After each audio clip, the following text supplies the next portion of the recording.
শিয়ালৰ শিং হৈছে এটা পৌৰাণিক হাড়ৰ সংকী আকৃতিৰ এক্সক্ৰেচেন্স যিটো মাজে মাজে সোণালী শিয়ালৰ মূৰৰ খুলিত গজি উঠে বুলি কোৱা হয়। ই দক্ষিণ এছিয়াৰ যাদুকৰী শক্তিৰ সৈতে জড়িত। ইয়াৰ অস্তিত্বৰ প্ৰমাণৰ অভাৱৰ পিছতো ইয়াক বাস্তৱ বুলি বহুলভাৱে বিশ্বাস কৰা হয়।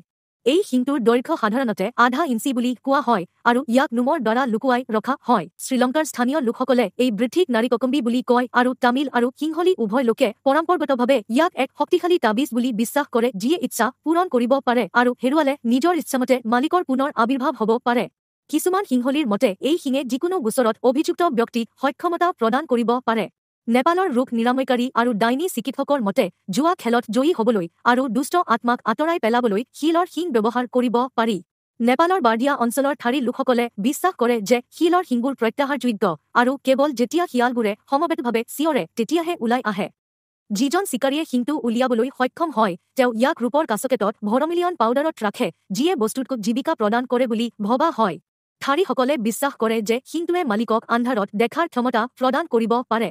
কিছুমান অঞ্চলত শিংটোক শিয়াৰ সিংহী বা গিয়া সিংহী বুলি কোৱা হয় আৰু শিশুৰ ডিঙিত বান্ধি ৰখা হয়।